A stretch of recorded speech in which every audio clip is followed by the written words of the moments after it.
रहीम अस्सलाम वालेकुम students, 10th class mathematics का एक्सरसाइज 2.3 का क्वेश्चन नंबर 4 का फर्स्ट पार्ट सॉल्व करने जा रहे हैं। उसकी स्टेटमेंट आपके सामने है कि find p if the roots of the equation. ये हमारे पास इक्वेशन है, ठीक है। पी की वैल्यू फाइंड करनी है और अगर इक्वेशन के जो रूट्स हैं वो डिफ़र करते हैं बाय यूनिटी, ये कंडीशन है उसकी। तो हम इसके सोल्यूशन की तरफ चलते हैं। सोल्यूशन, अब देखें कि जो रूट्स हैं उनमें क्या आ रहा है, डिफरेंस आ रहा है, यूनिटी का डिफरेंस आ रहा है। पहले तो हम गिवन इक्वेशन लिखेंगे। Given equation is x square minus x plus p square equal to 0। तो अब इस इक्वेशन को हम कंपेयर कर लेते हैं। Compare by a x square plus b x plus c equal to 0, ठीक है। इसको क्वाड्रेटिक इक्वेशन के साथ कंपेयर किया तो ए की वैल्यू हमारे पास आ गई 1, बी की वैल्यू हमारे पास आ गई -1 और सी की वैल्यू आ गई पी स्क्वायर। तो अब हम सम लेते हैं अल्फ़ा प्लस बीटा और प्रोडक्ट लेते हैं अल्फ़ा बीटा, ठीक है। तो सम हमारे पास क्या आ जाएगा, सम के लिए हमारे पास फार्मूला होता है -b/a और प्रोडक्ट के लिए c/a। तो b/a माइनस b हमारे पास -1 है, ओवर a 1 है, तो ये 1 आ जाएगा। और प्रोडक्ट हमारे पास क्या है, c/a। c हमारे पास है p स्क्वायर, ओवर a 1 है, तो ये p स्क्वायर आ जाएगा। हमने सम भी निकाल लिया है, प्रोडक्ट भी निकाल लिया है, ठीक है स्टूडेंट्स। अब देखें, अब इस कंडीशन की तरफ चलते हैं जिसमें वो कह रहे थे कि जो रूट्स हैं वो डिफ़र बाय यूनिटी। यहाँ लिखेंगे हम अकॉर्डिंग टू गिवन कंडीशन।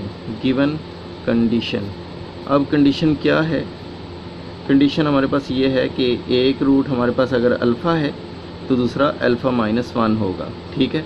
अब इनके लिहाज से हमने सम और प्रोडक्ट लेना है, ठीक है।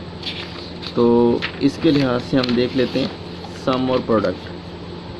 अब देखें, एक रूट अल्फ़ा और अल्फ़ा -1 आर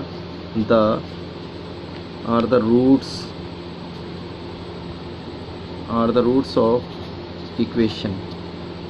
इनको हमने ये लेट कर लिए हैं, ठीक है, कि ये रूट्स हैं इक्वेशन के, ठीक है। तो इनके लिहाज से हम सम ले लेते हैं।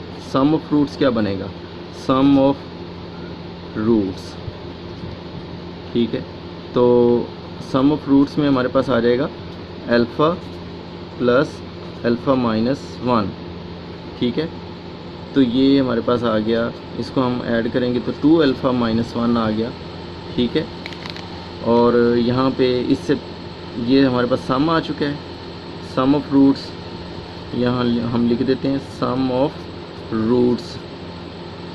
एक सम तो हमने ये निकाला है, एक हमने इससे पहले भी निकाला हुआ है सम ऑफ रूट्स, ठीक है। तो उसमें जो हमारे पास वैल्यू आई है वो इसकी इक्वल ही होगी, ठीक है। पहले हमारे पास सम ऑफ रूट्स क्या निकल चुका है वो देख लेते हैं। सम ऑफ रूट्स हमारे पास है 1 और प्रोडक्ट है पी स्क्वायर। तो सम ऑफ रूट्स हमारे पास है 1 जो हम पहले निकाल चुके हैं, ठीक है, और 2 अल्फ़ा -1। अब देखें कि यहाँ से अल्फ़ा की वैल्यू निकाली जा सकती है, तो ये 1 इधर आ जाएगा, तो 1 + 1 इज़ इक्वल टू 2 अल्फ़ा। तो अल्फ़ा इज़ इक्वल टू, ये 2 अल्फ़ा इज़ इक्वल टू 2 आ गया, ठीक है। अब हम क्या करेंगे कि ये 2 उधर जाके डिवाइड हो जाएगा, तो अल्फ़ा की वैल्यू हमारे पास आ जाएगी, अल्फ़ा इज़ इक्वल टू 2/2, 2 से कैंसिल, तो अल्फ़ा इज़ इक्वल टू 1 आ गया, ठीक है। अब हमने लेना है प्रोडक्ट ऑफ रूट्स। तो हमारे पास इन दो रूट्स का प्रोडक्ट क्या आएगा, प्रोडक्ट ऑफ रूट्स वो है अल्फ़ा इंटू अल्फ़ा -1, ठीक है। तो ये आ गया अल्फ़ा स्क्वायर, इसको इससे मल्टीप्लाई करेंगे, फिर इससे मल्टीप्लाई करेंगे तो माइनस अल्फ़ा, ठीक है। तो प्रोडक्ट हम जो पहले निकाल चुके हैं उसको इसकी इक्वल लिख देंगे। ये हमारे पास जो न्यू रूट्स थे उनका प्रोडक्ट आया है, तो पहले जो रूट्स थे हमारे पास उनका प्रोडक्ट हम निकाल चुके हैं पी स्क्वायर, ठीक है।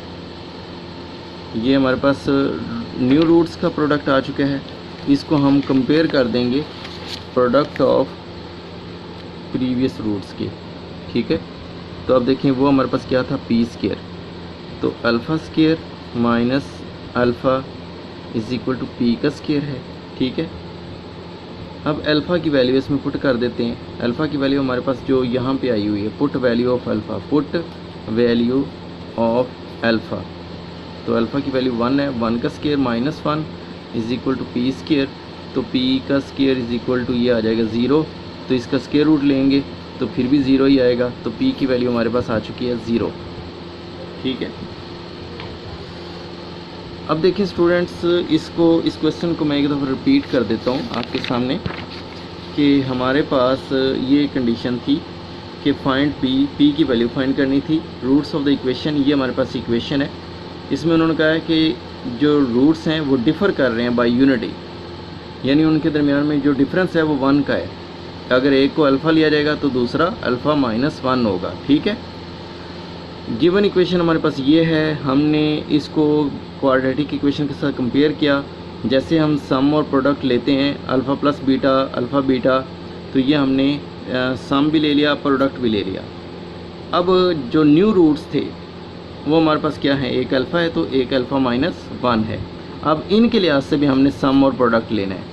तो इनके लिहाज से हमने जब सम और प्रोडक्ट लिया है, यहाँ पे आप देख सकते हैं कि इनके लिहाज से हमने सम और प्रोडक्ट्स लिया है कि ये अल्फ़ा और अल्फ़ा माइनस 1 ये न्यू रूट्स हैं, और न्यू रूट्स ऑफ इक्वेशन, ये इक्वेशन के न्यू रूट्स हैं। इनके लिहाज से सम लिया है, सम ऑफ रूट्स, तो ये आ गया 2 अल्फ़ा माइनस 1, और जो पहले हमने सम ऑफ रूट्स लिया था वो इसकी इक्वल आ जाएगा कि दोनों रूट्स को आपस में कंपेयर कर दिया, ठीक है। ये न्यू रूट्स का सम 2 अल्फ़ा माइनस 1, और जो पहले वाले रूट्स का जो सम आया था अल्फ़ा प्लस बीटा वाला, वो आंसर आया था 1। तो इन दोनों को कंपेयर किया, यहाँ से हमें अल्फ़ा की वैल्यू मिल गई 1।